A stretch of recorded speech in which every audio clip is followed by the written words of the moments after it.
Bien, bonjour, bonjour mesdames, bonjour messieurs, bienvenue, très heureux de vous retrouver et de démarrer avec vous cette deuxième journée des rencontres de l'avenir qu'organise, comme chaque année avec beaucoup de talent, Nicolas Bouzou et monsieur le maire de Saint-Raphaël. La première journée était exceptionnelle, on va continuer sur la lancée justement.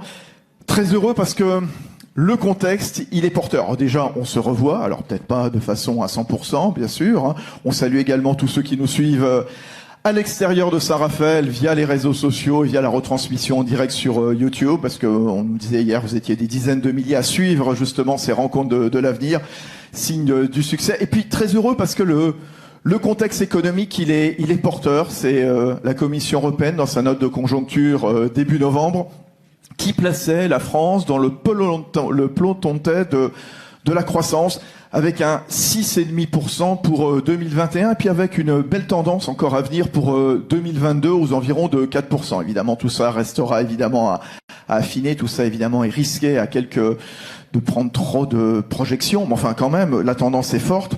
Alors, on verra pourquoi, on verra quelles en sont les limites. Et puis, dans ce contexte, gros plan aussi puisqu'on est dans le contexte de l'avenir de l'économie, les défis qui attendent les entreprises avec ces triples enjeux, innovation, tech, digital et puis environnemental aussi. Voilà, digital, innovation, environnementale. Et vous verrez bien qu'il y a un certain nombre de métiers, un certain nombre d'activités qui vont naître. On parlera beaucoup d'emplois aussi, parce que la tendance, elle est très très bonne aussi. Est-ce qu'on pourra tendre vers le plein emploi? C'est l'une des questions que je poserai à nos invités dans un instant, que je vais vous présenter. Juste un petit mot, le ministre de l'économie et de la relance, qui est un ami des rencontres de l'avenir de Nicolas Bouzou, qui intervient chaque année. Vous vous en souvenez, il était là à distance au mois de mars. Puis il accompagne le président de la République, il devait enregistrer un message, enfin il devait en tout cas intervenir en direct dans un message vidéo. Il accompagne le président de la République en ce moment dans une tournée très fructueuse en matière de contrats, donc dans le Golfe. Il y a encore 80 Rafales qui ont été vendus hier, félicitations à eux d'ailleurs. Jacques Attali également, c'est la raison pour laquelle la première conférence n'a pu avoir lieu. Il fait partie de la délégation du président de la République. Alors, je vous présente ceux et celles qui vont nous accompagner sur scène déjà physiquement. Il y a à mes côtés Bertrand Martineau, directeur du conseil en formation et développement des compétences. Il est économiste chez Siaci Saint-Honoré. C'est l'un des meilleurs spécialistes français de l'emploi.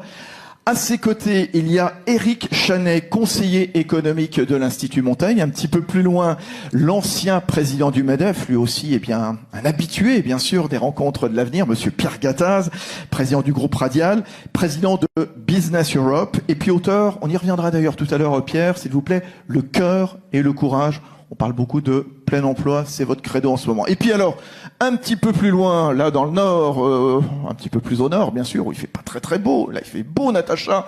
Bonjour Natacha Valla qui est là-haut, qui n'a pas pu être avec nous en raison d'un heureux événement à venir. On la félicite évidemment à l'avance. Elle est à Paris, Natacha Valla, doyenne de l'école de management et de l'innovation de Sciences Po. Alors, on va commencer, je le disais, la France dans le peloton de tête de la croissance de l'UE. Alors, je citais la Commission européenne, 6,5%. J'aurais pu citer la Banque de France, 6,75%. Le gouvernement prévoit 6,25%. L'INSEE, 6,6%. Bon, bref, on est dans un très, très beau chiffre. Éric Chanet, Natacha Valla, qu'est-ce qui va bien, qu'est-ce qui va moins bien, justement? Là, faites-nous un petit état des lieux, une petite photographie, donc, de l'état de l'économie en cette fin 21 et début 22, puisqu'on y sera dans 3 semaines. Vous voulez commencer, Éric Chanet, s'il vous plaît? Merci, Fabrice. Je laisserai la parole à Natacha après. Bien sûr. Oui, c'est vrai que les prévisions, ça commence à être presque de la constatation de croissance pour la France sont très fortes, mais j'utiliserai une image. Nous avons creusé un trou plus profond que les autres pour se défendre contre le Covid, pour de tas de très très bonnes raisons. Et on a eu raison, je pense, de mettre des moyens impressionnants qui nous ont permis de sortir du trou. Alors quand on sort du trou, on saute plus haut, ce qui explique ces chiffres de croissance très élevés. Donc ça, c'est positif, mais ça a un coût. Ce coût, c'est l'augmentation de l'endettement. C'est le fait d'avoir maintenu en vie beaucoup d'entreprises qui, finalement, si les temps avaient été normaux, n'auraient pas survécu. Et surtout, ça aboutit à cette augmentation de l'endettement public comme privé. Mais enfin, on ne va pas se cacher bouder notre plaisir. Son petit doigt. On a une croissance qui correspond à cette sortie du trou. Profitons-en. La grande difficulté, ça sera, à mon avis, à moyen long terme, d'arriver à une croissance suffisante pour résoudre tous les problèmes que nous avons en France. On en parlera après. Natacha Valla, qu'est-ce qui va bien, qu'est-ce qui va mal? Est-ce que la France dispose d'atouts finalement meilleurs, supérieurs que ce qu'on peut connaître chez nos voisins? Je pense par exemple, est-ce qu'elle est moins exposée à la flambée de l'inflation comme en Allemagne, aux perturbations des chaînes de valeur industrielles? Est-ce qu'elle est mieux vaccinée aussi? Ben voilà, ça c'est le credo de Nicolas Bouzou depuis un an, bien entendu. Est-ce que la France dispose de sérieux atouts pour continuer, relever tous ces défis? Natacha. Alors, je pense qu'effectivement, la crise qu'on a traversée, tous collectivement dans le monde, dans cette crise-là, la France était d'emblée au niveau des interventions publiques, et Eric l'a évoqué, mieux outillée, puisqu'on avait ce qu'on appelle les stabilisateurs automatiques qui fonctionnent quand même très bien. En cas de baisse de régime économique, on a des façons, des mécanismes qui se mettent en marche pour protéger le pouvoir d'achat, pour protéger la stabilité de l'environnement, des entreprises et des individus. Et par-dessus ça, on a mis effectivement alors une grosse couche de dépenses publiques. On en parlera après. Je suis entièrement d'accord avec ce qu'Éric a évoqué au niveau de l'endettement et de façon plus générale de la nature de la dépense publique qui a été déployée.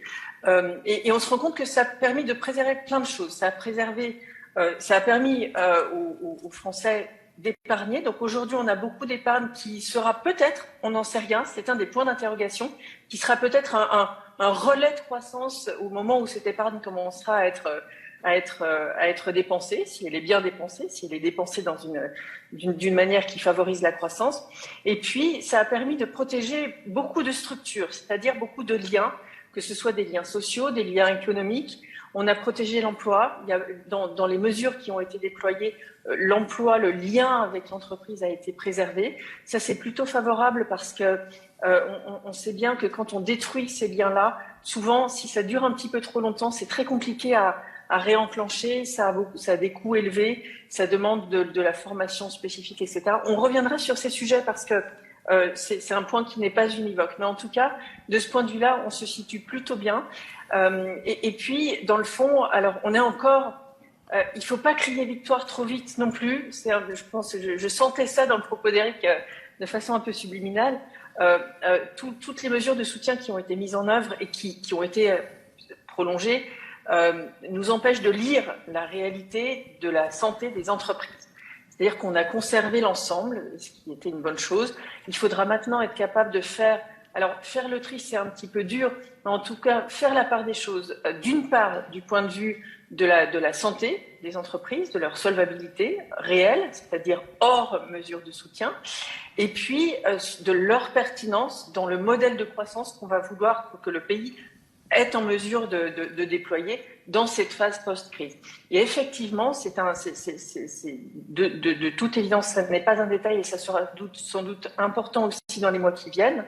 La gestion de la crise sanitaire qui a, comme dans tous les pays, traversé des étapes plus ou moins, acceptées, comprises par la population. Donc, sans revenir sur les modes de communication autour de cette gestion-là, on sent aujourd'hui que l'ampleur de la vaccination, le déploiement de ces mesures qui ont été identifiées comme les plus efficaces, en dehors des mesures qui ont été des freins absolument inédits, je parle des confinements totaux, on s'est plutôt bien débrouillé. Dans l'ensemble, le bilan aujourd'hui est plutôt positif et ça justifie sans doute d'ailleurs à très brève échéance la très bonne orientation, toute proportion gardée bien sûr, mais des enquêtes de façon générale. Oui, donc attention à ne pas surlire ne pas s'emballer. La situation actuelle, mais voilà, c'est quand même un point de départ qui est intéressant pour commencer à construire la suite. Et pour construire la suite, il faudra des réflexions, et on en parlera tout à l'heure, des réflexions assez articulées entre la gestion de la normalisation de l'intervention publique et puis les grandes lignes qu'on voudra tracer sur le devenir technologique et industriel de notre pays. Bien entendu. Juste un mot, Pierre Gattaz, je vous redonnerai la parole tout à l'heure, évidemment, sur toutes les questions d'emploi, mais vous avez dirigé le patronat français, vous êtes aussi à la tête de Business Europe, vous êtes à la tête d'une entreprise, vous continuez évidemment à voir ce qui se passe dans les entreprises. En cette fin d'année, comment elles se portent, les entreprises? Parce que quand même, il y a eu moins de faillites que prévu. Alors évidemment, il va y avoir la sortie du PGE, qui a été repoussée de mémoire en juin. Donc, c'est quoi l'état des lieux sur les entreprises? Elles sont comment en ce moment? Elles vont mieux, mais ça dépend des secteurs. Moi-même, je suis dans l'aéronautique. Et dans l'aéronautique, je suis encore à moins 25% de chiffre d'affaires, comme tout le secteur de l'aéronautique qui va pas très bien. Alors, les perspectives à moyen terme sont bonnes. Il y aura des avions. Quand la crise sera maîtrisée, les gens revoyageront. Donc, il n'y a pas de souci. Mais actuellement, il y a encore des secteurs qui souffrent. Le tourisme, bien évidemment, tout ce qui est lié au tourisme, la restauration, le commerce, etc. Donc, je dirais que globalement, les gens ont repris des couleurs et ça, c'est très bien.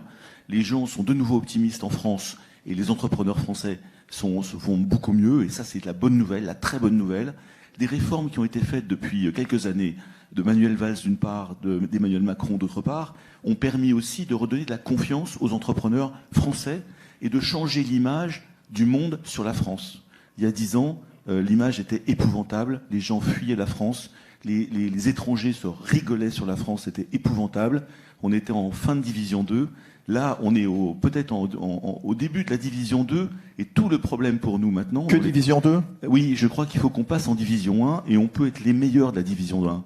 Donc c'est pour ça qu'il faut continuer les réformes, et c'est pour ça que je parle beaucoup du plein emploi, parce que 4% de chômage en France, ça me paraît tout à fait possible et tout à fait vital. On reviendra sur le sujet tout à l'heure, mais je pense que c'est ça qu'il faut aller chercher. Ces 4%, il n'y a aucune raison que la France reste entre 8 et 10% de chômage, et tout le fléau humain que ça implique, la déchéance des seniors, la délinquance des jeunes, les quartiers.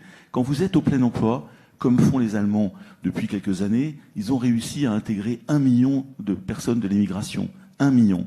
En leur apprenant l'allemand, en leur apprenant des métiers, en les intégrant dans les entreprises. Le travail, le travail, le travail. Et ça, c'est possible pour la France. Tout ce qui a été fait depuis quelques années, et la bonne situation française, me permet d'espérer qu'on peut y arriver. Vraiment. On peut vraiment y arriver. Avant de parler du plein emploi, juste Éric Chenet et Natacha Valla, on parle de chiffres quand même que la France n'avait pas connus depuis bien longtemps, 6,5%. Mais en même temps, on se souvient évidemment du chiffre négatif de 2020. Est-ce que c'est pas juste un rattrapage, Éric Chenet? Est-ce qu'il faut autant s'emballer que ça? Non, vous avez raison, c'est un rattrapage. C'est ce que je disais. On avait creusé un trou très profond. C'est la politique sanitaire française. Peut-être qu'on a été un petit peu lent dans le programme de vaccination. Je me souviens que Nicolas Bouzou insistait beaucoup là-dessus, il avait raison. En janvier, enfin, oui. Quand on a creusé un trou, et on l'a creusé à la fois du côté de l'offre, les gens ne pouvaient pas travailler, du côté de la demande, les gens ne pouvaient pas consommer. Il faut absolument stimuler la demande, même si les gens ont beaucoup d'argent, je parle d'une manière agrégée bien entendu, puisque leur revenu a été soutenu, mais il faut quand même la stimuler pour redémarrer la machine. Et on l'a fait. Donc vous avez raison. C'est une compensation par rapport à une très forte chute en 2020, c'est ce que j'appelle sauter pour sortir du trou, mais ça ne serait pas fait tout seul. Et donc il faut bien reconnaître que là, la politique publique, la politique budgétaire, a été, je dirais, relativement bien conçue pour nous permettre de sortir du trou. Mais ça ne nous dit pas quelle sera la croissance à moyen et long terme.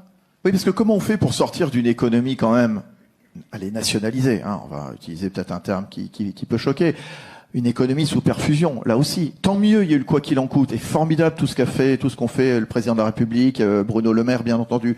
Mais bon, c'est la suite maintenant qui est peut-être plus délicate. Voilà. Il y a malheureusement jamais de bonnes choses sans lesquelles il y a des mauvaises choses derrière. Et la politique de quoi qu'il en coûte, qui est aussi liée à la politique d'argent, que les gens pensent gratuit, mais qui ne l'est pas vraiment, a peut-être introduit des modifications de comportement, aussi bien au niveau des consommateurs, qui ont de l'argent et qui donc vont attendre pour consommer. C'est ce que Natacha disait. Tout le monde espère que tout ceci repartira dans la consommation. Enfin, il faut faire attention à ce qu'on espère, parce qu'aux États-Unis, ça repart dans la consommation de biens, ça fait 6% d'inflation, et la Fed commence à nous dire qu'elle va remonter les taux d'intérêt. Donc, soyons un peu prudents de ce côté-là. Mais surtout, ça a introduit des changements de comportement au niveau des entreprises. Et il y a une excellente étude qui est parue à partir d'un article de recherche d'Anne Pollard, dont je suis sûr que Natacha a entendu parler ou même qu'elle l'a lu, et qui montre qu'il y a des modifications de comportement des entreprises. Si je puis dire, quand on est aidé à ce point-là, on est moins incité à s'en sortir. Alors, je ne veux surtout pas généraliser, mais un certain nombre d'entreprises, en particulier au niveau des SME plus qu'au niveau des TPE, c'est ce qui ressort de cette étude très fouillée sur des données de panel, eh bien, dans le fond, s'en remettent un petit peu, si je puis dire, à la générosité publique pour survivre. Alors que normalement, un certain nombre d'entre elles n'auraient pas survécu. Les faillites ont chuté en 2020. C'est-à-dire que s'il n'y avait pas eu le Covid, il y aurait eu plus de faillites qu'avec le Covid. Et pourtant, vous avez vu beaucoup de devantures fermées. Alors c'est ce petit paradoxe avec lequel il va falloir vivre, puisqu'on ne va pas débrancher d'un seul coup. On va plutôt tourner le rhéostat. Je pense que ça sera la bonne politique pour réduire les aides progressivement. Les chocs, c'est jamais bon pour l'économie. Mais là, on va s'apercevoir. Vous savez, comme quand la mer descend, bah oui, on s'aperçoit qu'il y a des choses qu'on n'avait pas vues. Voilà. Et donc là, il faut s'attendre. Je ne dis pas qu'il va falloir. Il faut s'attendre à découvrir beaucoup plus de dégâts dans l'économie, dans les secteurs dont parlait Pierre Gattaz, et ne pas vouloir toujours s'en remettre à l'intervention de la puissance publique. Parce que la puissance publique, avec une dépense publique à 60% du PIB, si j'arrondis les chiffres, mais je vais vous donner un chiffre qui me fait beaucoup plus froid dans le dos, avec un endettement intérieur, donc public et privé en France, qui est de 370% du PIB, c'est les chiffres de la BRI les plus récents, comparés à ceux de la zone euro qui sont à 295, excusez-moi du peu, mais enfin quand même ça fait une sacrée différence, ou des États-Unis. Qu'on comprenne bien qu'est-ce que ça signifie, 370%. Alors évidemment, c'est une dette. Une dette, on peut étaler ça sur 50 ans, alors que le PIB, c'est ce qui est produit annuellement. Mais c'est l'endettement des administrations publiques, donc l'État, la sécurité sociale, vous connaissez bien, mais aussi les entreprises et les ménages. Si on met tout ça ensemble, 370% du PIB, en 2005, tous les pays industrialisés étaient à peu près à 200%. Aujourd'hui, la France est à 370. C'est supportable ou pas, Eric ? Ce n'est pas supportable à long terme si les taux d'intérêt reviennent à des niveaux normaux. Or, aujourd'hui, ils sont négatifs. C'est le monde merveilleux où on est endetté, mais où les taux d'intérêt réels sont négatifs. Donc, quand on enlève l'inflation au taux d'intérêt qu'on paye, puisque quand même l'État a des ressources qui sont indexées sur l'inflation, les entreprises aussi, quand il y a de l'inflation, elles remontent leurs prix, celles qui le peuvent, certaines plus, certaines moins. Mais bref, quand on a des taux d'intérêt qui sont inférieurs au taux d'inflation, c'est merveilleux pour les gens endettés. Ça durera un certain temps. Mais il ne faut pas croire que c'est une situation éternelle. L'histoire économique montre qu'il y a des périodes où les taux d'intérêt réels sont négatifs et qui sont suivis de périodes où les taux d'intérêt réels redeviennent positifs. Et alors là, on fait la différence entre un pays comme l'Allemagne, où l'endettement cumulé est à peu près à 160% du PIB, et la France à 370%. Là, on n'est plus dans la même ligue, si je puis dire. On est en division 3. Pierre, un mot, et puis alors après, les questions d'emploi avec Bertrand Martial. On verra vraiment s'il faut se féliciter. Allez-y. Juste un petit mot. Comment se sortir de cet endettement énorme et du quoi qu'il en coûte ? Moi, il y a deux options, mais c'est peut-être un peu simpliste ce que je vais dire, mais il y a l'option de la croissance. La croissance, elle est là, elle existe. Il y a les défis environnementaux, sociaux, sanitaires, sécuritaires. Les entreprises peuvent aller chercher de la croissance à partir du moment où l'autre option, c'est de taxer. Taxer, ça fait 40 ans qu'on taxe. Et on étouffe l'innovation, on étouffe la motivation des entrepreneurs. Donc je suis vraiment un partisan de la première solution. Il y a des vecteurs de croissance. Avec parfois une petite, avec bien sûr la compétitivité qui va avec. Mais je voudrais juste signaler quelque chose. J'ai assisté à une réunion avec Angela Merkel un jour, avec 800 chefs d'entreprise dans une salle, il y a quelques années. Elle a été dithyrambique sur les chefs d'entreprise. Vous êtes les meilleurs, vous êtes les exportateurs, vous êtes la fierté de l'automobile allemande dans le monde, etc. Ça a duré 25 minutes. Je me suis dit, j'avais mon casque, j'écoutais le discours comme les autres. Elle aurait pu demander à la fin de son discours, écoutez, on est encore un peu endetté avec l'Allemagne de l'Est, etc. Si je vous augmente un peu les impôts parce qu'il faut aider, les gars auraient dit oui. On y va, Merkel, on y va, on vous soutient. Donc ce que je veux dire par là, c'est que quand vous malmenez les entreprises, etc., eh bien, ça se passe pas bien. Quand vous avez confiance que c'est le moteur le plus précieux d'un pays, ce qui est le cas de la plupart du temps dans le monde, parce que vous faites du social, vous faites du travail, vous faites de la formation, vous créez de la richesse, et quand on malmène, et lorsqu'on parle, comme nous parlons à nos salariés, quand c'est dur, Si on leur parle mal, ça marche pas bien. Quand on leur dit, écoutez, on a un problème, il faut vraiment qu'on soit ensemble solidaires, eh bien, ça peut fonctionner. Donc, il y a peut-être un juste milieu entre les deux, mais je ne voudrais quand même pas pousser à taxer les entreprises en France qui sont déjà très taxées. Surtout vous, d'accord. Bertrand Martineau, alors grand spécialiste des questions d'emploi. Bertrand Martineau, on a beaucoup parlé de la croissance, avec des chiffres qui sont très satisfaisant, bien sûr. Alors évidemment à pondérer selon s'il s'agit d'un rattrapage ou pas. Mais malgré tout, il y a aussi de très bons chiffres sur le front de l'emploi. Je ne vais pas en donner énormément. On est revenu au niveau de 2008, encore aux environs de 8%. Là aussi, on va pas non plus, on va pas bouder son plaisir, mais enfin, on reste quand même aux environs de 8%. Et puis, on a le nombre de chômeurs qui a enregistré une nette baisse il y a quelques jours, donc de 3,3%, 3 377 millions.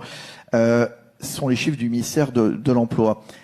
Ça va continuer? Comment poursuivre la tendance, Bertrand Martineau?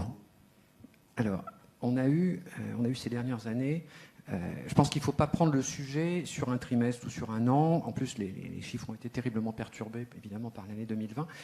Ce qu'on peut dire, en gros, c'est que depuis 2017, la France a créé pratiquement, je pense que d'ici quelques mois, on sera pratiquement à 1 million de création nette d'emplois dans le secteur privé depuis 2017. Le tout dans un contexte de faible croissance. Parce que si on prend finalement la croissance moyenne depuis 2017 et qu'on inclut le trou de 2020 et le rattrapage de 2021, on est un peu en dessous de 1% de croissance, je pense 0,8% de croissance par an. Donc créer 1 million net d'emplois en l'espace de quelques années avec une croissance aussi faible, finalement, en moyenne, c'est vraiment une performance. Alors, cette performance, elle ne vient pas... si vous voulez, les créations nettes d'emplois ne sont pas impressionnantes en soi. Ce qui est impressionnant, c'est autant de créations d'emplois avec aussi peu de croissance, finalement. Ce que les économistes appellent le contenu de la croissance en emploi, l'enrichissement de la croissance en emploi. Alors, pour en arriver là, je pense qu'il faut quand même saluer quand même pas mal de réformes qui ont eu lieu. Alors, certes, peut-être beaucoup trop lentement, sur beaucoup d'années, mais qui ont commencé à porter leurs fruits. Alors je vais en citer quand même quelques-unes. Les réformes successives des retraites, qui ont relevé l'âge de la retraite, ont fait que le taux d'emploi des plus de 55 ans a explosé dans ce pays. Alors il est encore en dessous, un petit peu en dessous de la moyenne européenne, mais on partait très très très loin, puisqu'on était le pays d'Europe qui faisait travailler ses seniors le moins. Et l'impact de ces réformes des retraites ont fait une augmentation massive de l'emploi des seniors. Il y a eu des réformes du droit du travail. Alors c'est pas assez dit, mais des réformes comme, en 2008, la rupture conventionnelle du contrat de travail, qui fait qu'il est beaucoup plus facile de rompre un contrat de travail. Les réformes récentes sur les ruptures du contrat de travail, la barémisation des indemnités au prud'homme, les allègements de charges massifs sur les bas salaires. Il n'y a plus de charges sociales patronales au niveau du SMIC. 40 milliards d'allègements de charges sur les entreprises directement ciblées sur le travail. Des réformes de la formation professionnelle, de l'apprentissage. Une réforme du dialogue social très importante, enfin des réformes progressives du dialogue social qui font qu'il est beaucoup plus décentralisé au niveau de l'entreprise. On dit souvent en France que le dialogue social est malade. C'est vrai au niveau interprofessionnel, c'est au niveau national, où malheureusement c'est souvent un peu du théâtre, mais au niveau des entreprises, il y a une explosion de nombre d'accords d'entreprise, y compris dans les plus petites, avec des référendums. Donc il y a quand même beaucoup de choses qui se sont passées et qui finalement sont favorables. Alors, est-ce que la tendance peut se poursuivre indéfiniment? Moi, je considère que si on n'a pas une croissance... Qu'est-ce qui manque, Bertrand Martineau? Alors, si on reste avec une croissance aussi faible, il ne faut pas s'imaginer qu'on va réussir à revenir au plein emploi et qu'on va résoudre par ailleurs nos problèmes de pouvoir d'achat, puisqu'on a une tension très forte entre, en ce moment, emploi et pouvoir d'achat. Et on ne peut s'en sortir, c'est-à-dire à la fois plus d'emploi et plus de pouvoir d'achat, évidemment, que par de la croissance supplémentaire. Voilà, donc évidemment, ce n'est pas du tout assuré. Mais si on revient sur les dernières années, c'est vrai que les performances en termes d'emploi sont assez impressionnantes et probablement inédites. Mais encore 8% quand même, la Commission européenne disait, ça va le rester encore 8% quand on sait que l'Allemagne, on est à 2 fois moins, enfin plus de 2 fois moins, par exemple. Bertrand Martineau, qu'est-ce qui manque à la France, puisqu'on se projette sur l'avenir de l'économie, sur le marché du travail, pour tendre vers ce plein emploi? Je me poserai la question aussi à Pierre et puis à Natacha. Il y a plusieurs choses. Il y a des choses qui ne dépendent pas uniquement du marché du travail, qui encore une fois fonctionnent beaucoup mieux qu'il y a 15 ou 20 ans.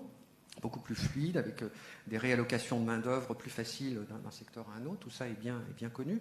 Donc il y a des choses qui ne dépendent pas du marché du travail. C'est la performance globale de l'économie, c'est l'effort dans la recherche, c'est la productivité, la technologie, l'innovation. Donc ça ne dépend pas directement, pas totalement du marché du travail. Et ensuite, il y a le fonctionnement lui-même du marché du travail qu'on peut encore améliorer. Et là, les questions, ce sera probablement la question des compétences, on va sans doute en parler. Ce n'est pas qu'une question des compétences, il ne faut pas résoudre les problèmes des emplois vacants de manière mécanique. Les chômeurs ne sont pas compétents et donc ils ne peuvent pas trouver du travail. Ce n'est pas si simple que ça. Quand on regarde de très près, on se rend compte qu'il y a d'autres freins à l'emploi qui sont au moins aussi importants que le problème des compétences. C'est la mobilité géographique, je sais qu'on en parle beaucoup, mais c'est une vérité. Aussi bien en région Île-de-France, par exemple, il y a une mobilité très forte pour des raisons assez évidentes de transport en commun, des choses comme ça. Mais dans beaucoup de bassins d'emploi, il n'y a aucune mobilité professionnelle. Voilà. Il n'y a aucune mobilité géographique et professionnelle parce que les gens sont enclavés dans leur territoire. Il y a évidemment les questions de formation. Une des raisons pour lesquelles les chômeurs accèdent difficilement à l'entreprise, c'est pas simplement parce qu'ils ne sont pas assez formés, c'est aussi parce que les modalités de formation ne leur conviennent pas, parce qu'il faut préparer des diplômes ou des titres qui sont beaucoup trop longs à former, parce qu'ils sont déconnectés de l'entreprise, parce que les formations ne se font pas assez à l'intérieur de l'entreprise. C'est-à-dire qu'on parle beaucoup du million de chômeurs qui sont formés chaque année. Bon, c'est très bien, formidable, on met des milliards d'argent dans le sujet, on ne manque pas d'argent public, hein, il n'y a pas de sujet de ce point de vue-là, tout va très bien. Mais il faut savoir que ces chômeurs sont envoyés en stage dans des organismes de formation. Bien entendu, ils ne se forment pas au macramé, c'est des vraies formations professionnelles, sauf qu'ils seraient beaucoup plus efficaces qu'ils soient formés dans l'entreprise, en situation de travail, probablement sur des certifications plus courtes, directement opérationnelles, à charge ensuite pour l'entreprise et la personne de progresser dans l'entreprise ultérieurement dans les années qui viennent. Donc il y a beaucoup alors il y a aussi sans doute la question de l'assurance chômage et des minima sociaux. Il faudra sans doute reposer la question des incitations au travail, évidemment. Et enfin, il y a des freins réglementaires. Oui. Alors je vais vous en faire un qui est directement lié à la crise sanitaire. On se plaint qu'on manque d'infirmières dans ce pays. Oui, enfin, on manque de plein de choses. C'est-à-dire, il y a quand même un paradoxe. Bertrand Martineau, on ne cesse d'entendre dans les filières des CHR, des cafés, hôtels, restaurants, etc., dans les branches industrielles, il y a des tas de postes qui restent à pourvoir. Comment résoudre ce paradoxe d'un taux de chômage qui baisse et finalement, voilà, ces postes non pourvus? Tout simplement parce que parmi les 8% de chômeurs qui restent, il y en a beaucoup qui sont très éloignés du travail pour les raisons que j'ai indiquées. Et donc, c'est pas parce que, c'est vrai que ça paraît bizarre, mais c'est pas parce qu'il y a beaucoup de chômeurs qu'il ne peut pas y avoir beaucoup d'emplois vacants. Parce que c'est pas au même endroit qu'il y a des chômeurs et des emplois, c'est pas sur les mêmes compétences, et donc c'est normal qu'il y ait une difficulté à pourvoir ces emplois. Mais je reprends la question des infirmières. On se plaint, mais on ne fabrique pas une infirmière comme ça. Quand on dit, mais pourquoi on n'ouvre pas davantage de lits? Évidemment, la question, c'est pas d'avoir des lits, c'est d'avoir du personnel, en particulier des infirmières. Bon, pour former des infirmières, il y a deux possibilités. La formation initiale. Bon, alors il a fallu des années et des années pour faire sauter les verrous, la formation initiale, parce qu'il y avait une gestion comptable, comme d'ailleurs le numerus clausus des médecins, il y avait une gestion totalement comptable des infirmières, donc la formation initiale, et ensuite il y a évidemment la formation continue. Et là, la formation continue, il y a un vivier pour avoir des infirmières, c'est des aides-soignants. Une aide-soignante expérimentée peut très bien, modulo une formation, devenir infirmière. Sauf que là, on sort qu'à des barrières réglementaires, puisque vous pouvez être aide-soignant, motivé, très professionnel pendant 10 ans, eh bien, il faut refaire le cursus intégral d'infirmière, c'est-à-dire 3 ans de formation universitaire, pour devenir infirmière. On ne vous fait même pas valider un certain nombre de compétences que vous avez en tant qu'infirmière. Par exemple, tout ce qui est hygiène, sécurité, etc., vous devez repasser comme si vous n'aviez jamais travaillé. Voilà. Ce sont des freins réglementaires, et il y en a dans beaucoup de domaines, qui font que soit les chômeurs, soit les salariés déjà en place ont du mal à progresser professionnellement. Un mot, Pierre Gattaz, Natacha Valla. Le plein emploi, c'est quand en France? Natacha? Alors, il y a beaucoup. J'aime beaucoup ce qui a été dit par Bertrand parce qu'on sent qu'il y a beaucoup de facteurs. Il y a des facteurs de long terme. Un message qu'on doit bien garder en tête aujourd'hui, c'est que une bonne partie des salaires pendant la crise a été nationalisée. Donc, il va falloir gérer cette transition de retour vers une normalité. Et à mon sens, cette transition-là, elle va advenir quand même assez tôt. C'est un peu ce qu'Éric disait. On a beaucoup dépensé. Il va falloir normaliser ces dépenses et surtout orienter la dépense publique vers des schémas d'avenir, des schémas qui vont porter la croissance potentielle. Donc, on ne va plus pouvoir subventionner les salaires. Et je pense que certaines problématiques structurelles vont refaire surface dans le domaine, par exemple, des discussions sur les formes de contrats. Moi, je me souviens, c'est une vieille discussion, mais que j'avais beaucoup appréciée d'une ancienne campagne présidentielle, où Olivier Blanchard avait pris, donc économiste éminent, avait pris position très fortement sur, par exemple, le contrat unique. Je pense que ces questions-là vont refaire surface parce que pour permettre aux entreprises de créer des emplois, il leur faut des formes contractuelles qui soient qui donnent des bonnes incitations du côté de l'employé et du côté de l'employeur. Donc ça, c'est une première chose. Un deuxième aspect qui est, je pense, assez nouveau, et ça, c'est quelque chose dont on fait le diagnostic aujourd'hui, mais on n'a pas encore forcément tous les contours sociologiques de cette question, c'est que les employés, les travailleurs, les jeunes qui arrivent sur le marché du travail aujourd'hui, et je le vois moi très fortement dans ma fonction actuelle, expriment des préférences, notamment dans l'arbitrage vie privée et vie publique, d'une façon qui n'était pas exprimée il y a encore de ça 2 ans.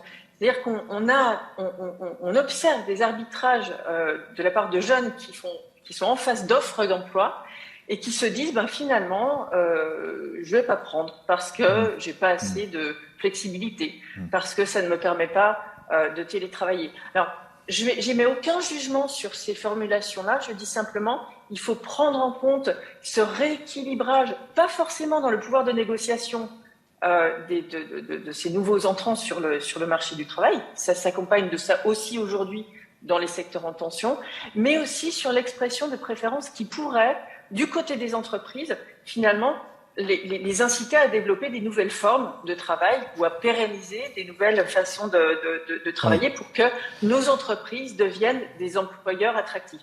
Moi, j'ai vu des étudiants brillants qui sortaient de Sciences Po, qui préféraient aller chez Google plutôt que chez L'Oréal, parce que chez Google, on comptait pas les congés, parce que chez Google, on leur permettait de travailler de n'importe où, etc. Donc, encore une fois, aucun jugement de valeur, mais la notion d'employeur attractif, pour certains profils, c'est quand même important. Et puis, un dernier point sur ce que Bertrand Martineau a dit sur la question des formations. Il est beaucoup plus compétent que moi dans ce domaine, mais moi, il me semble que l'avenir de la formation hors formation initiale, elle se situe dans un continuum. On est en train d'hésiter à la sortie de l'université, mais c'est vrai aussi, je pense, dans différents univers de formation. On a encore une très forte dichotomie entre la formation initiale, qui est le Graal, et puis ce qu'on peut ajouter autour. Alors, ce qu'on ajoute autour, c'est de la formation exécutive qui, en général, coûte très cher, ou alors des petits diplômes un peu plus courts, quand même diplômants, mais c'est plus que du certificat, donc ça bloque quelqu'un pendant 1 an. C'est pas un vrai diplôme comme de la formation initiale, mais c'est pas non plus quelque chose qui permet de travailler complètement à côté. Donc, je pense que on a besoin de créer ce continuum-là qui n'existe pas encore. Et bien sûr, ça a été évoqué par Bertrand dans sa première intervention, la question de l'apprentissage, toutes ces choses qu'on a su introduire et qui sont passées un petit peu sous silence parce qu'on a eu tellement de problèmes derrière, il faut vraiment travailler à les mettre en œuvre. Moi, je vois que l'apprentissage à Sciences Po sur les masters en ressources humaines, par exemple, ça fonctionne extrêmement bien. On a envie de les mettre en place dans le domaine de master en marketing luxe, ça fonctionnera extrêmement bien. Mais il faut que les structures éducatives, que l'enseignement supérieur, l'enseignement secondaire suivent dans cette mise en œuvre des réformes qui ont déjà été, pour certaines, ébauchées et pour d'autres effectuées. Pierre Gattaz, dans Le cœur et le courage, vous expliquez les raisons, selon vous, pour lesquelles il est possible de créer 3 millions d'emplois d'ici 2030 pour atteindre le plein emploi. Et vous dites, on a les moyens d'y arriver. Moi, je me souviens de votre, que j'ai gardé d'ailleurs, lorsque vous étiez président du MEDEF, 1 million d'emplois, c'est possible. Bon, vous avez beaucoup tensé en disant, voilà.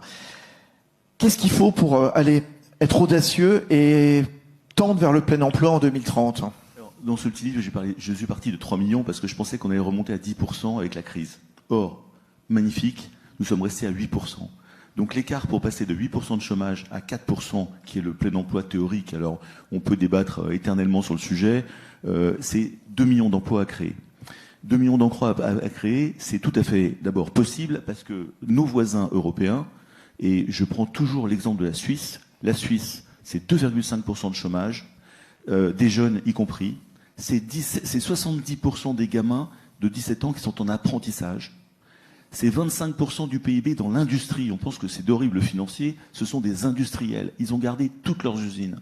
Ils ont rapatrié toutes leurs filières d'excellence, la bijouterie, l'horlogerie, en Suisse, qui était délocalisée il y a 20 ans. Ils ont tout rapatrié. Ils ont robotisé aussi en partie, comme quoi la robotisation n'est pas antinomique de l'homme, bien sûr. Vous maîtrisez la qualité par la robotisation. Moi, j'en fais beaucoup à Radial, et vous créez de l'emploi à la fin, parce que vous êtes meilleur que les autres. Donc, si vous voulez, c'est du pragmatisme. Et je crois que pour créer de l'emploi, la première solution, c'est d'écouter ceux qui créent de l'emploi. Quand vous avez un problème de plomberie, vous appelez un plombier. Quand vous avez un problème d'électricité, vous appelez un électricien. Quand vous avez un problème d'emploi, il faut écouter les employeurs et les entrepreneurs, et notamment les plus petits. Parce que les grands groupes sont pas forcément d'accord. Ils ont moi-même ETI de 3000 personnes, j'ai des RH dans tous les sens. Donc on sait gérer la complexité. Mais les plus petits entrepreneurs, ceux qui sont artisans, etc., pour créer un seul emploi, c'est dur, c'est compliqué, ils ont peur. Donc il faut les écouter, c'est le but de mon bouquin. Donc qu'est-ce qu'il faut faire? Alors déjà, ce qu'on voit tous, c'est que les entrepreneurs veulent tous embaucher aujourd'hui. Et ça, c'est la très très bonne nouvelle. Vous avez 3 millions de chômeurs d'un côté, et vous avez sans doute 1 million de demandes de salariés et d'employés. Il y a un problème qui a été souligné par tous les intervenants autour de la table, c'est le problème de l'apprentissage, de l'alternance, de la formation professionnelle en France. On a été un pays qui a été géré top-down, très jacobin. Ces pays qui réussissent, l'Allemagne, l'Autriche, mais y compris le Danemark, la Hollande, les pays du Nord, sont très décentralisés, la Suisse en particulier. Il faut absolument que l'apprentissage, qui a été un petit peu réformé par Mme El Khomri puis Mme Pénicaud, et bravo, on est passé de 400 000 apprentis à 500 000. Les Allemands sont 1,2 million d'apprentis. Et les Suisses, à 17 ans, 16 ans, 15 ans, ils sont dans les usines pour éventuellement être PDG un jour. C'est-à-dire, c'est pas une voie de garage. C'est pas, mon fils, tu vas redoubler ou tu vas être en formation professionnelle. C'est un scandale absolu en France. C'est un scandale de faire ça. Et donc, je pense que là, il y a un vrai sujet de l'apprentissage. Il faut continuer, il faut monter à 1 million d'apprentis par an. Et là, vous allez régler beaucoup de problèmes. Ensuite, la deuxième chose qu'il faut faire, c'est toute la partie fiscalité, bien sûr. Dans ce petit livre, j'explique que quand vous payez 100 € net quelqu'un, ça vous coûte 200 € chargés bruts. On est les champions du monde des couches sociales de charges patronales et salariales. Aux États-Unis, le coefficient, c'est 1,15. Alors c'est vrai qu'ils ont plein de choses à payer par ailleurs. En Espagne, c'est 1,25, je crois. En Belgique, c'est 1,45. En Allemagne, c'est 1,60. En France, c'est 1,90. Donc vous avez 100 € net, ça vous coûte 190 €. Et là, c'est parce que nous avons des tas de choses qui sont très généreuses. On a parlé de la retraite. Bien évidemment qu'il faut monter à 65, 66, 67 ans. Tous les pays européens sont entre 65 et 67. On ne peut pas vivre parce que cette différence, vous le payez en fiscalité et vous le payez dans le coût du travail. L'assurance chômage, il faut absolument que le travail paye beaucoup plus que le chômage, beaucoup plus, soit valorisé en France. Il n'a pas été, on a plein d'exemples depuis quelques années du travail qui n'a pas été mis à la valeur en haut. Donc ça, c'est un vrai sujet de fiscalité. Derrière ce problème de fiscalité, vous avez les problèmes des dépenses publiques. On en parle très peu en France, ça dépend. Vous êtes à 57% du PIB en France de dépenses publiques. Alors 60 après le Covid. Avant le Covid, on était à 57. L'Allemagne est à 45%. 12 points de dépenses publiques en moins. Les Suisses sont à 35%. Mais c'est pas la révolution en Suisse. Mais il marche. Et alors un autre critère très intéressant, c'est le PIB par habitant. C'est-à-dire la richesse par personne. En France, on est à 35 000 € par habitant. Les Suisses sont à 80 000. C'est-à-dire 2,5 fois plus riches que nous. Les Allemands sont 20% plus chers, plus riches que nous.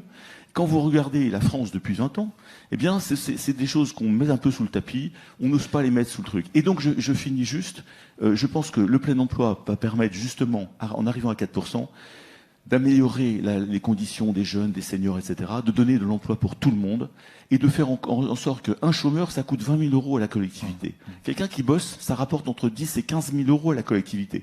Donc vous avez en plus un cercle vertueux qui va vous faire baisser vos charges et votre fiscalité.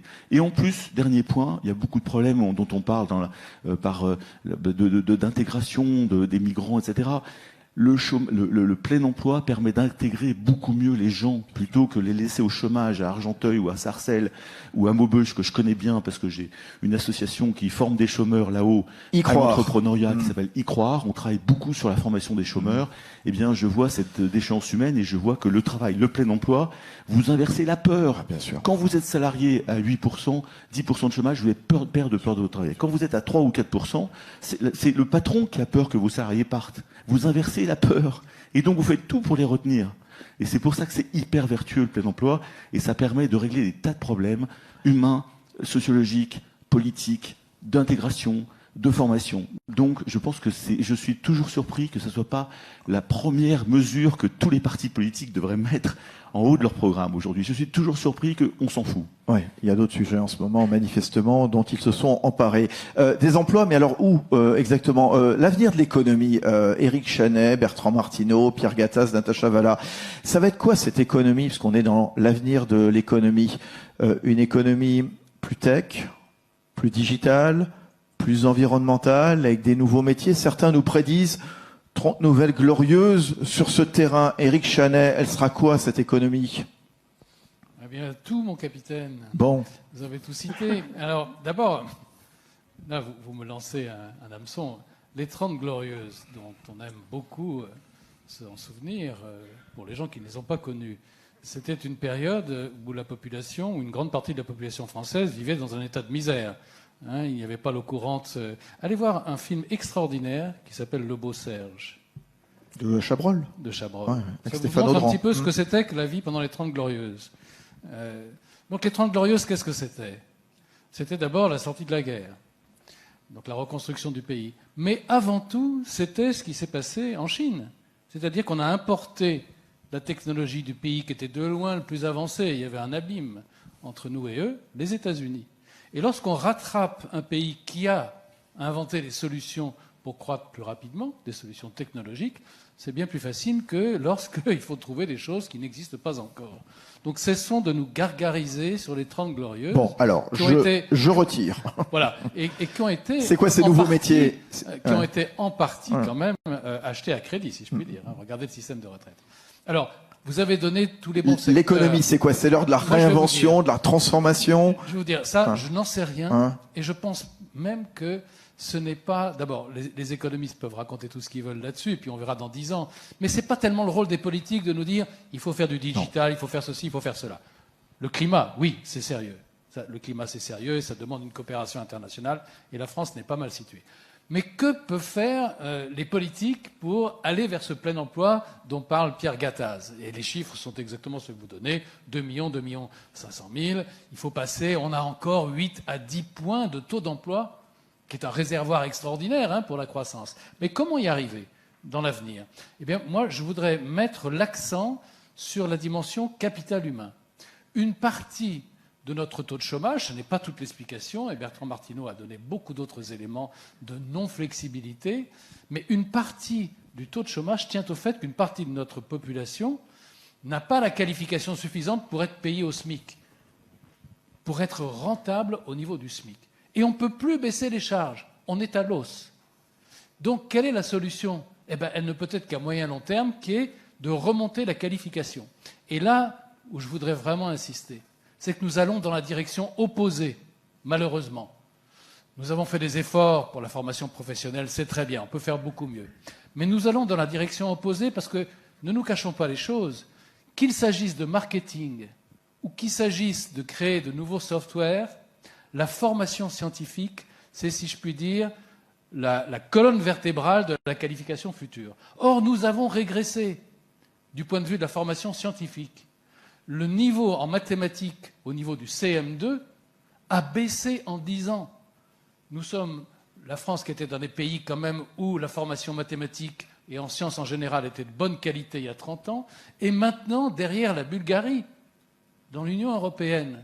Alors, est-ce qu'on va dans la direction de qualifier la force de travail future ? Le SMIC ne baissera pas, c'est impossible. Ça serait politiquement totalement ingérable. Donc la solution n'est pas de baisser le SMIC, c'est de faire en sorte que les gens soient suffisamment productifs pour que les entreprises aient envie de les embaucher au niveau du SMIC. Alors, je vais aussi ajouter une petite théorie du ruissellement. Ça fait plaisir de parler de ruissellement parce que c'est tellement pas à la mode, mais non pas le ruissellement de la richesse, le ruissellement de la formation scientifique. Les pays qui ont mis l'accent sur la formation scientifique, les États-Unis sont en train maintenant de comprendre qu'il faut mettre de l'argent là-dedans.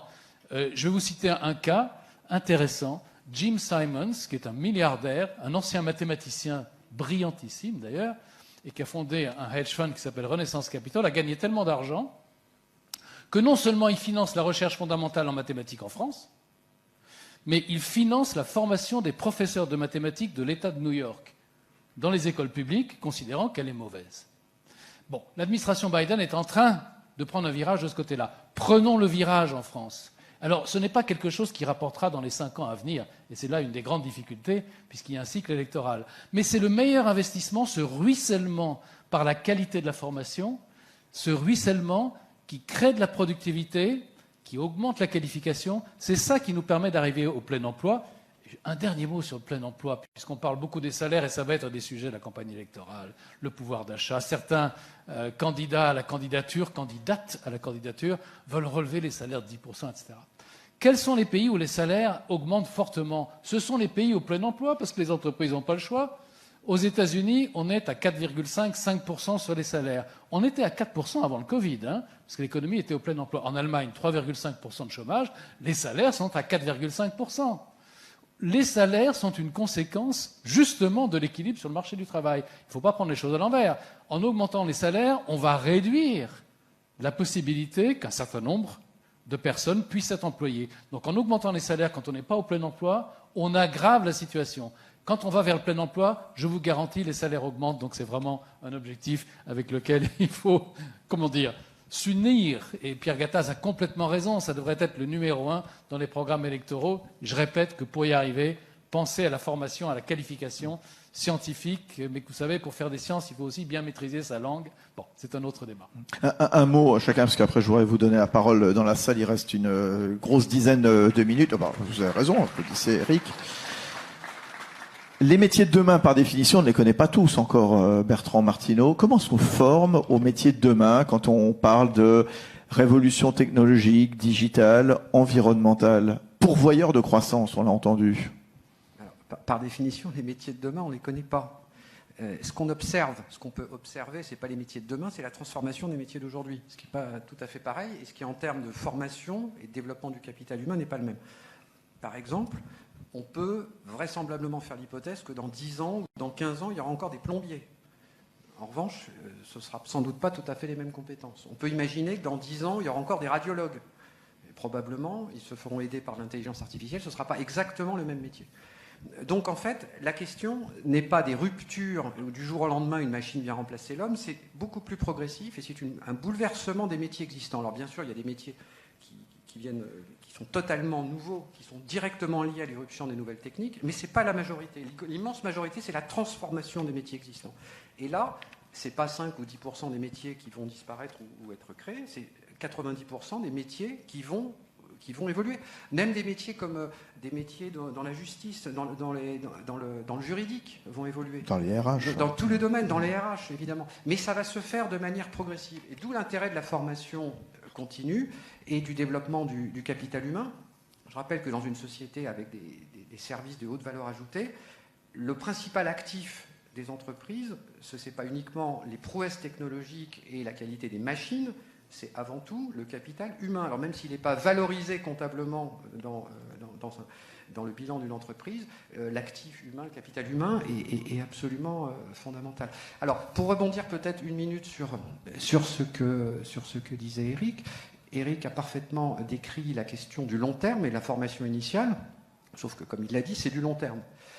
À court terme, les compétences initiales sont données, donc il y a deux choses à faire pour améliorer la croissance et la productivité avec le stock, on va dire, de capital humain qu'on a aujourd'hui. Moi, je vois deux choses. D'abord, faire monter effectivement les personnes en compétences, donc c'est une formation plus efficace, une formation qui se fait davantage dans l'entreprise, en lien avec les gestes professionnels, sur des certifications plus courtes, aussi bien l'éducation nationale que les branches professionnelles qui fabriquent des certificats de qualification professionnelle sont souvent beaucoup trop académiques, exige beaucoup trop des salariés. Il faudrait essentiellement simplifier tout ça, et j'insiste sur le côté branche professionnelle. Il n'y a pas que l'éducation nationale qui a des diplômes beaucoup trop académiques souvent. Donc ça, c'est le premier élément. Et le deuxième élément, ce n'est pas un sujet de compétences uniquement, c'est un sujet de meilleure organisation du travail. C'est-à-dire que je pense que dans les organisations, en particulier les entreprises, évidemment aussi dans les administrations publiques, il y a des gains d'efficience considérables à faire en matière de travail. Et ça fait de la productivité. Alors, je vais donner des exemples. Par exemple, sur le temps de travail, la question n'est pas simplement faut-il augmenter ou diminuer le temps de travail, c'est l'organisation du travail. Et là, le télétravail est une opportunité. Qu'est-ce que révèle le télétravail finalement? C'est que pour une partie importante de la population, 30, 40, 50%, on s'aperçoit que les personnes sont beaucoup plus autonomes que ce qu'on pourrait penser. Et il faut en tirer toutes les conséquences. C'est-à-dire, autonomie, ça veut dire que peut-être le décompte du temps de travail à l'heure devient absurde. Donc il faut aller beaucoup plus loin dans le décompte du travail au jour. Aujourd'hui, il n'y a que la moitié des cadres à peu près dans ce pays, donc à peu près, ça va faire à peu près 13% des salariés, qui sont au forfait jour. On peut imaginer qu'il y ait une proportion beaucoup plus importante de personnes qui soient au forfait jour, qui télétravaillent, et tout ça, ça fait de la productivité, ça fait une meilleure organisation du travail. La notion de confiance va être encore plus importante dans les entreprises à venir, où le manager ne sera pas en train de dire mais est-ce qu'il est en train de bosser? Non, voilà. C'est le point essentiel, et ça reboucle les préconisations un petit peu sur les politiques publiques. Tout ça ne se décidera pas par la loi et par décret. C'est-à-dire que derrière ces questions d'efficience du travail, avec derrière sans doute beaucoup de gains de productivité, avec le capital humain existant, encore une fois, avec le stock qu'on a aujourd'hui, on peut faire beaucoup mieux, faire de la croissance et de la productivité.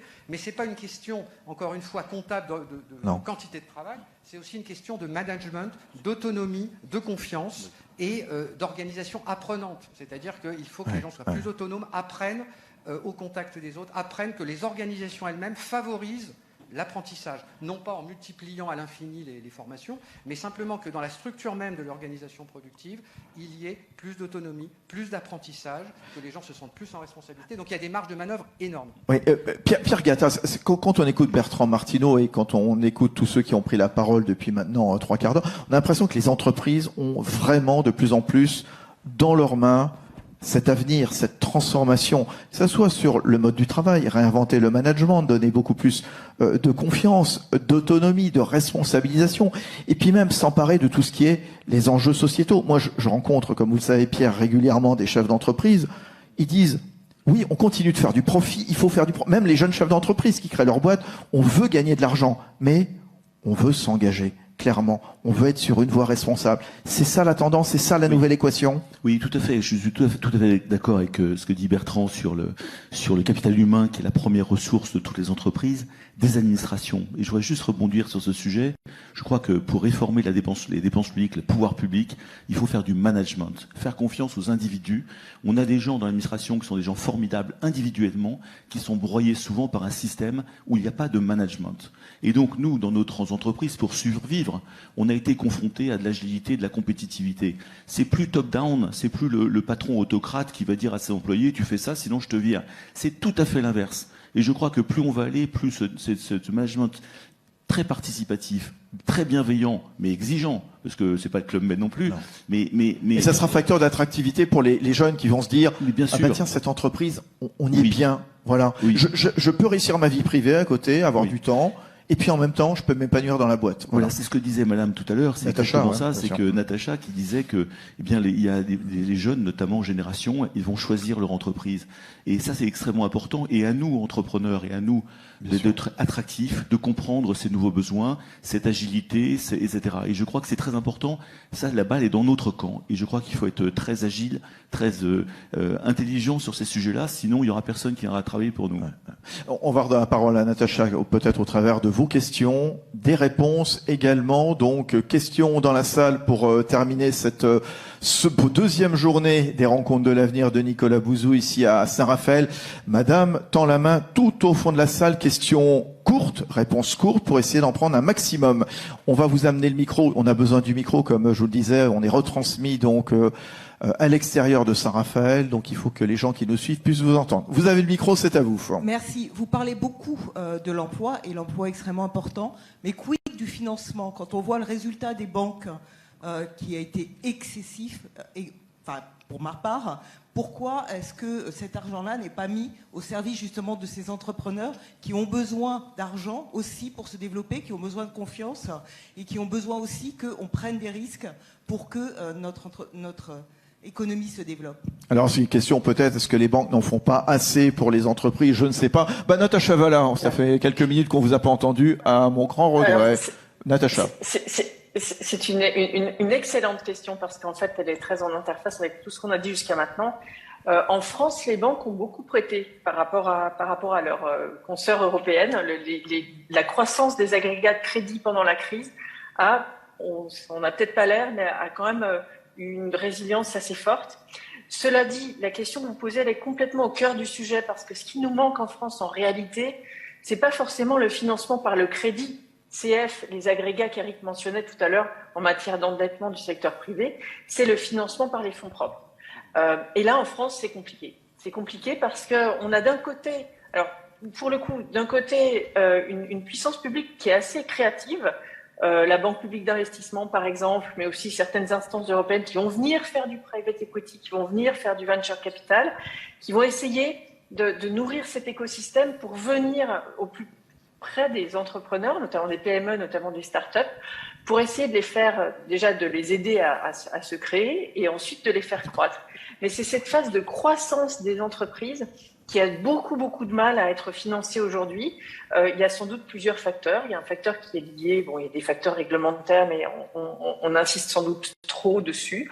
Il y a des facteurs culturels. Certaines entreprises, c'est très vrai en Italie, mais c'est un peu vrai sans doute en France, et M. Gattaz le saura mieux dire que moi, mais qui ont du mal à accepter qu'on rentre à leur capital, d'avoir des investisseurs externes qui puissent peut-être éventuellement un jour forcer la main dans un sens ou dans l'autre. Donc je pense que de la part de la communauté des financiers et des investisseurs, et cette finance, ce volume financier, il est là. Il est là en France, il est là en Europe aussi. Il y a vraiment une épargne excédentaire qui doit être fléchée vers les investissements les plus innovants, les plus productifs. Et ça, on a un trou dans l'écosystème aujourd'hui en France, qui n'est pas forcément au niveau des banques elles-mêmes. Et le deuxième aspect, c'est effectivement la question de la prise de risque des entreprises, et c'est plus une question juridique de ce point de vue-là, qui demanderait à faire évoluer aussi les cultures. Est-ce que si je prends un risque, je crée quelque chose et que je fais faillite ou que je ne réussis pas, est-ce que c'est encore un stigmate aujourd'hui? J'ai le sentiment que oui, j'ai le sentiment peut-être un petit peu moins qu'avant. Il faut vraiment qu'on aille de l'avant dans cette évolution-là. Alors, il y a des juristes, économistes qui travaillent, qui sont très, très engagés sur la question, mais on les entend pas beaucoup. Et je pense que c'est un peu une toile de fond sur laquelle il faut travailler parce que ça fera aussi évoluer sans doute les esprits et les pratiques au niveau du financement du risque en France. Autre question, une question. Alors, monsieur au premier rang, qui est monsieur Michel Klesbord, député du département du Var. Question courte, bien entendu, monsieur le député. C'est moins une question qu'une réponse. Merci Fabrice Lundi et merci Nicolas Bauzou et Frédéric Masquelier, le maire de Saint-Raphaël, et président de STRL Côte d'Azur Agglomération, qui nous réunissent et qui nous tiennent en haleine depuis hier. Oui, vous savez qu'on peut faire cet objectif de 2 millions. Comme nous l'avions dit il y a un peu avant la crise Covid, nous étions rencontrés, vous m'avez dit c'est bien, j'avais rêvé, c'est 1 million de chômeurs en moins et vous êtes en train de le faire, nous n'allons pas arrêter nos réformes. Et vous avez proposé les 2 effets de levier. Un, la formation. La question de la formation, on a amélioré, mais on a encore une énorme amélioration à faire, c'est rendre l'entrepreneur formateur. Parce qu'aujourd'hui, on a un gros problème. Nos jeunes sont demandés, nous avons tous été appelés à choisir notre carrière professionnelle à un moment trop tôt dans notre vie. Et à partir de là, nous devons rapprocher l'entreprise de la formation. C'est le même problème que nous avons sur celui de l'organisation de notre État, avec un État qui doit se concentrer sur les fonctions régaliennes et des collectivités locales qui peuvent répondre à ça. Avec Frédéric Masquelier, nous en parlons souvent. Et il en est un bon exemple. Avec son prédécesseur à l'agglomération, Roland Berthora, ils ont permis à des entreprises de venir s'installer à Saint-Raphaël et qui elles-mêmes sont en train de former des jeunes d'avenir. Je pense aux ateliers électromagnétiques de Cannes qui vont répondre à un des challenges les plus importants. Ce que j'aimerais, c'est monsieur le député, c'est bon. Alors, je voudrais qu'on donne la parole aux autres personnes, les habitants de Saint-Raphaël qui sont venus justement poser des questions. Je suis navré de vous interrompre, hein. Voilà, parce qu'on est plus dans un jeu de questions-réponses qu'une tribune, bien entendu. Question là-bas, s'il vous plaît, rapidement, qu'on en prenne un petit peu plus. J'ai deux questions, si vous me permettez. La première s'adresse à Monsieur Chanet. Si j'ai bien compris, hein, il faut amener le niveau du travail pour arriver au niveau du SMIC. Or, aujourd'hui, on se retrouve avec une élection présidentielle où tout le monde demande l'augmentation du SMIC. Alors, on courra toujours derrière le SMIC. Première question. Deuxième question, on n'a pas trop parlé, on parle de l'emploi industriel, on n'a pas trop parlé du travail dans le commerce. Mais moi, j'ai quand même deux exemples parce que qui me bassinent. On entend parler tous les jours, que les pauvres restaurateurs qui ne retrouvent pas de travail, de travailleurs. Or, moi, je connais à Saint-Raphaël, comme à Lyon, comme en région parisienne, des gens qui ont quitté le métier parce que les employeurs ne payaient pas les heures comme il fallait. Donc, je pense que... Et moi, j'ai une petite fille qui est à Toulouse, qui est restée avec son employeur parce que son employeur la paye convenablement. Voilà, donc je voudrais entendre parler un peu de ce sujet, s'il vous plaît. Merci. Bon, alors là-dessus, peut-être un mot, Bertrand Martineau, Pierre Gattaz, un mot chacun, déjà sur le SMIC. Est-ce que c'est toujours la bonne boussole, le SMIC? Voilà. Ou Eric, enfin, peu importe. Oui, parce que la question m'était adressée. La question vous êtes adressée. Très court sur le SMIC, il y a un écart pour une partie des chômeurs qui ont une qualification qui ne leur permet pas d'être employables au niveau du SMIC. Et on ne peut pas baisser le SMIC, on ne peut plus baisser les charges, comme je l'ai dit. Donc la solution, c'est l'augmentation de la qualification. Alors, pour tous ceux qui demandent une augmentation du SMIC, en plus de ce qui est prévu par la loi, c'est-à-dire un peu plus que l'inflation, là, c'est quelque chose qui est totalement contre-productif. Les calculs ont été faits depuis longtemps par des excellents économètres de l'INSEE et d'ailleurs. Si on augmente le SMIC plus que ce qui est aujourd'hui dans la loi, on provoque une augmentation du chômage. Donc c'est la dernière des choses à faire. Mais je veux dire que de ce point de vue-là, on a fait beaucoup de progrès. Il y a une époque où le président de la République avait cette espèce de droit régalien de donner un coup de pouce à sa population. C'est terminé.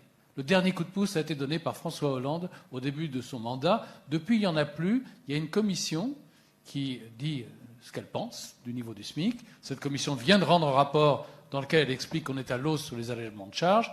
Et j'ai quand même l'impression que du côté des gens qui sont susceptibles de gouverner ce pays, bien sûr, tout est possible, on a un peu compris que le sujet SMIC, il valait mieux le laisser dans le cadre où il est maintenant.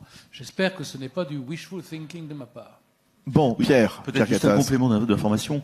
Je crois que le SMIC, en effet, l'augmenter dans la situation de la France avec très peu de croissance, on a un peu plus de croissance, mais d'une façon générale avec un chômage à 8%, c'est ce que vient de dire Eric, et je suis tout à fait d'accord avec lui. Lorsque vous êtes en Suisse, dans une économie pléthorique qui marche bien, eh bien le SMIC il est 2 fois plus élevé que celui de la France. Donc on revient au fait que la France doit de nouveau être très fort en division 1 au plein emploi. Et là, je pense que tous les salaires vont augmenter. Et c'est ça qui est vertueux. C'est pour ça qu'il faut viser de jouer en division 1. Deuxième chose. La juste rémunération des collaborateurs. Alors non, il y a les mauvais patrons et des bons patrons. Et ça, comme dans tous les métiers, il y a des bons plombiers, des mauvais plombiers. Je crois qu'en effet, eh bien, on se retrouve avec des gens et les salariés, et à nous, employeurs, d'être bons, d'être justes, de rémunérer justement. Et là encore, on attirera les meilleurs. Et on attirera les meilleurs. Donc, allez. voilà. Encore une dernière question, peut-être. Allez, madame. Allez, il y a 2 dames qui posent des questions. Chacune leur tour. Allez-y.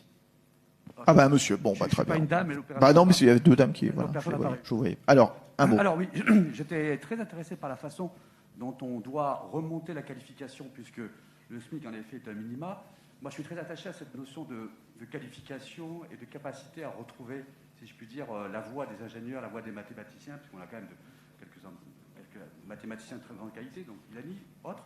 Ce que je pourrais préconiser, parce qu'on parle de l'avenir de l'économie française, est-ce que finalement l'avenir de l'économie française, c'est pas le fait qu'elle soit vecteur de l'économie européenne? Et probablement, de façon très concrète, ne pouvons-nous pas augmenter les coopérations entre les différents pays à partir des écoles élémentaires ou collèges, lycées, les entreprises, faire en sorte qu'il y ait des jumelages. Moi, à 12 ans, au collège, j'étais en jumelage avec l'Allemagne.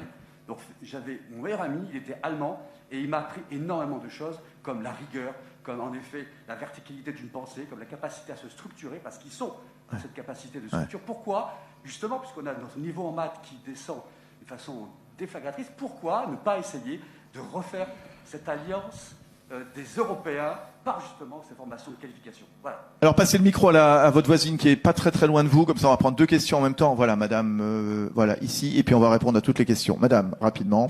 Vous avez parlé, c'est monsieur Gattaz au tout départ, de croissance.